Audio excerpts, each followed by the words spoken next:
propose maintenant de découvrir une entreprise qui surfe sur notre flemmardise ou sur notre emploi du temps surchargé ou même je dirais sur les deux. Ça s'appelle sweepersapp.com et c'est une plateforme qui permet de trouver rapidement un prestataire ménager en ayant toutes les cartes en main pour s'assurer de ses compétences. Bonjour Sébastien Rioufol. Bonjour Loïc. Vous êtes le cofondateur et dirigeant de Sweepers. Alors pour commencer, d'où vous est venue cette idée? Alors l'idée nous est venue à mon cofondateur et moi-même. Tout d'abord, on était au courant de cette difficulté de trouver une aide ménagère, qui plus est en dernière minute et très souvent de confiance. On a besoin de... C'est vrai que pour faire venir une personne chez soi, on a besoin justement d'accorder de la confiance à ça. Et on savait qu'il était très compliqué pour les personnes de trouver des aides ménagères. Et deuxièmement, étant nous-mêmes étudiants, on savait également la complexité pour trouver un job étudiant qui colle justement à notre emploi du temps d'étudiant qui est parfois assez complexe, qui peut évoluer d'une semaine à l'autre. Donc nous avons pensé justement à essayer de mettre en relation donc, ces étudiants qui sont susceptibles de pouvoir offrir leurs services à des particuliers qui parfois ont besoin d'un besoin ponctuel. Il y a effectivement, on en parlera plus tard, des problèmes, donc des besoins de récurrence, mais nous au départ on était partis vraiment sur des problèmes plutôt ponctuels, c'est-à-dire des personnes qui n'avaient pas l'usage qui ne faisaient pas appel auparavant à des personnels ménagers. Pourquoi? Tout simplement parce que ça coûtait trop cher ou des entreprises de ménage traditionnelles demandaient des récurrences qui ne leur correspondaient pas. Alors qu'on soit donc très clair, ce ne sont pas des professionnels du ménage que vous proposez, et ce sont donc des étudiants qui veulent avoir un petit job en plus. Mais du coup, est-ce que ça nous assure, nous clients, une certaine qualité de service mine de rien? Effectivement, oui, la qualité de service à ce jour est excellente. Très souvent, les retours qu'on a sont que les étudiants sont bien plus consciencieux, au final parfois même que des aides ménagères. Et également, nous n'avons pas que des étudiants. Nous avons également soit des personnels, des gens qui sont à la retraite, qui cherchent un complément de revenu, ou bien typiquement aussi des personnes qui travaillent, qui sont en poste, mais qui veulent avoir un complément de revenu et qui travaillent le soir, parfois les week-ends, afin de s'attirer justement ce complément de revenu. Alors comment marche la plateforme très concrètement? Alors très concrètement, c'est assez simple justement, très simple d'utilisation. C'est-à-dire que vous allez arriver sur la plateforme, vous allez rechercher, donc vous allez mettre où est-ce que vous cherchez votre lieu de ménage, une date et le nombre d'heures de ménage recherché, et on va vous faire apparaître une liste de profils qui sont susceptibles d'être disponibles. Alors je dis susceptibles, normalement ils doivent être disponibles, c'est-à-dire qu'en fait chaque prestataire a dans sa partie professionnelle un calendrier qu'elle peut implémenter afin de savoir quand est-ce qu'elle est disponible et quand est-ce que nous on peut afficher son profil.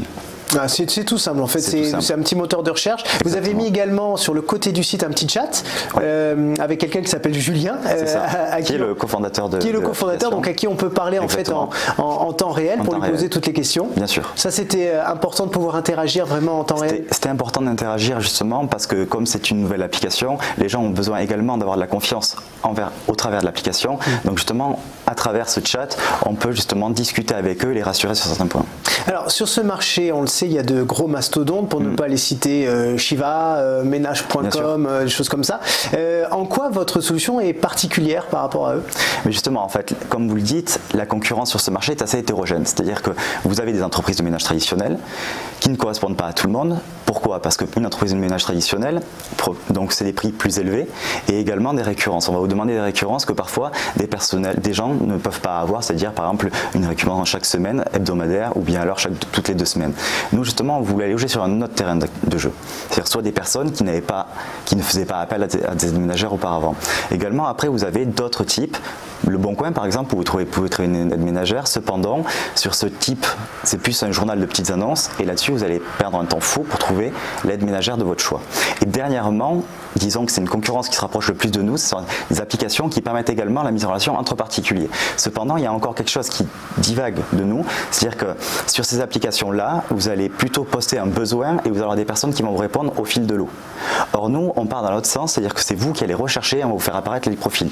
Et ensuite, vous, en fonction de vos critères, c'est-à-dire soit vous êtes plutôt orienté prix ou bien orienté qualité c'est-à-dire les avis laissés par les autres internautes, vous allez faire votre choix basé là-dessus. Mais voilà, alors on y vient parce que c'est ça aussi votre spécificité, c'est qu'on peut laisser des notes, un peu comme sur un Airbnb, on laisse des commentaires et des notes, comme ça on sait parfaitement si la personne est fiable, et il y a même des notes pour les clients, pour nous, voilà, savoir si on est sympa. Exactement. Donc la notation en fait se fait dans les deux sens, donc le prestataire va noter son client, mais également le client note le prestataire, ce qui est l'une des parties les plus importantes, et justement ça c'est gage de confiance, c'est-à-dire que ça permet justement de crédibiliser la personne, et on s'aperçoit en fait qu'une personne qui a des bons avis est beaucoup plus demandée qu'une personne qui n'a pas encore d'avis sur la plateforme. Ouais. Alors, comment vous les sélectionnez, vos intervenants, justement? Vous faites des petits entretiens? Comment ça se passe? Exactement. Alors, à ce jour, on n'a pas les moyens encore de faire des entretiens individualisés avec chacun des intervenants, comme vous pouvez le voir, certains présents sur Paris. Ce qu'on fait, donc, en fait, pour s'inscrire sur la plateforme, elles ont un formulaire d'inscription sur notre site web, tout se fait en ligne. Et ensuite, nous, on va valider déjà des premières données, c'est-à-dire carte d'identité. On va valider que la personne correspond bien à la photo, l'âge correspond bien à la carte d'identité, et elle remplit un prix horaire et également, comme je disais, lorsqu'elle est disponible. Et ensuite, nous, on fait un entretien téléphonique avec elle afin de connaître un petit peu ses motivations pour le job et également pour en savoir un peu plus sur la personne. Oui, après c'est vrai que là où c'est un petit peu compliqué, c'est que quand on laisse rentrer quelqu'un chez soi pour ce type de prestation, il peut y avoir des déçus. Voilà, surtout si c'est pas des professionnels. Déjà les professionnels, souvent on est déçus parce que on a une exigence de ménage qui n'est pas exactement la même que celle de la personne qui vient. Donc comment vous gérez justement cette attente-là des gens qui peuvent se dire bon, c'est pas des pros alors. Justement, donc pour pallier à ça, nous on a réalisé un 10 commandements du ménage qui s'orientait plus au départ pour justement des ménages de conciergerie Airbnb, parce qu'on a également des conciergeries Airbnb qui nous ont comme clients, et au final on s'aperçoit que les conciergeries Airbnb ont des attentes qui ressemblent plus à des ménages de hôtellerie plutôt que des ménages de particuliers. Donc on a fait cette charte des ménages les 10 commandements du ménage, et justement qui permet à nos sweepers d'en savoir un peu plus. Il y a quoi dans ces 10 commandements du ménage par exemple? Eh bien, typiquement, par exemple, des choses auxquelles on ne penserait peut-être pas tous les jours, mais la bande, lorsqu'on fait le ménage dans une salle de bain, la bande, enlever les cheveux, ou bien alors nettoyer le grille-pain, nettoyer également par exemple la machine à café. Tout ça, c'est des choses en fait, c'est des petits détails exactement auxquels on ne penserait pas, mais cependant qui sont très importants pour ce type de ménage. Ouais. Et donc la question de la confiance aussi, on en parlait un petit peu tout à l'heure. Forcément, donc comme ce ne sont pas des pros, il y a toujours ce côté, bon, je laisse rentrer un étudiant, quelqu'un de pas fiable, enfin en tout cas, on ne le connaît pas. Donc, exactement, on ne le connaît pas. Donc c'est pour ça justement que les avis sont très importants. Et puis également, nous, on a quand même fait un travail en amont afin de sécuriser tous nos prestataires, c'est-à-dire qu'on sait qui sont nos prestataires et où vont nos prestataires. Donc bien entendu, nous, on est capable de se retourner si jamais il y avait un problème. Et dernièrement, on va essayer de proposer maintenant des assurances complémentaires afin d'assurer chacune des prestations qui sont réalisées sur la plateforme. Alors voilà, ça c'est une de vos actualités 2019, donc l'assurance, parce que c'était pas le cas avant. C'était pas le cas jusqu'à maintenant, c'est-à-dire que le prestataire était assuré. Maintenant, on va proposer des assurances justement complémentaires pour aller encore plus loin. Alors c'est-à-dire qu'est-ce qu'elle comprend cette assurance par exemple? Elle comprendra justement tous les dégâts qui pourraient être réalisés dans un appartement ou même une maison, s'il y avait un bris de glace ou une télé cassée ou autre. D'accord. Vous êtes dans quelle ville actuellement? Vous n'êtes pas encore partout puisque vous débutez. Bien sûr. Donc on a démarré sur Toulouse. Maintenant on a des prestataires sur Lyon, Bordeaux et Paris. Lyon, Bordeaux, Paris. Et les prochaines villes? Les prochaines villes, Nantes, Rennes. On aimerait être présent dans les 10 plus grandes villes françaises très rapidement, à courant 6 mois. Est-ce que vous pourriez partir à l'international? Vous m'avez dit hors antenne, juste avant qu'on prenne l'antenne, que vous veniez de New York. Je suppose que c'est quelque chose qui vous trotte? C'est quelque chose qui nous trotte. Tout d'abord, on essaie vraiment de s'implanter sur notre marché national.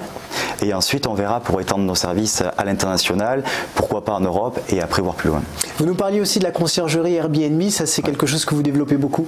C'est quelque chose qu'on développe beaucoup. Au départ, on ne s'était pas vraiment orienté pour ce type de business.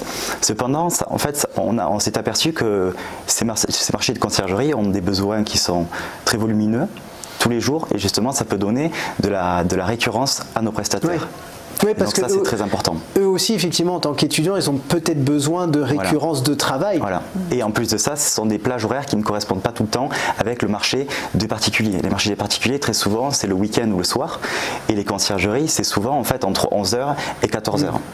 Donc justement, ça peut donner en fait un petit appel d'air durant la journée. Et un dernier petit mot pour conclure sur votre actualité 2019-2020. Qu'est-ce qui va se passer dans les mois à venir pour vous? Donc, comme on le disait, les assurances qui vont arriver très rapidement. Comme on le disait également, on essaie d'être présent donc très rapidement dans les 10 plus grandes villes de France et essayer aussi d'appuyer notre marque, donc Sweepers, au sein des grandes villes. Essayer de faire des codes de communication pour que les particuliers nous connaissent de plus en plus, et qu'également ça attire de plus en plus les particuliers de faire appel à des étudiants qui très souvent, comme on le disait, c'est parfois on se dit bon, est-ce que l'étudiant est aussi bon qu'une aide ménagère? Et je vous le dis, si vous regardez un petit peu les avis qu'on a sur les différentes personnel qui sont présents sur la plateforme, tout est excellent et les retours qu'on a sont plutôt bons et on nous dit voilà, ces personnes-là sont souvent plus consciencieuses parce que justement elles font ça en off, enfin à mi-temps, et donc c'est moins pénible et voilà. Mais ils ont surtout besoin de cet argent aussi pour payer leurs études ou pour même pour sortir le soir. En tout cas, merci beaucoup Sébastien Rioufol d'être venu nous en parler. Je rappelle que vous êtes cofondateur et dirigeant de Sweepers. Merci bien.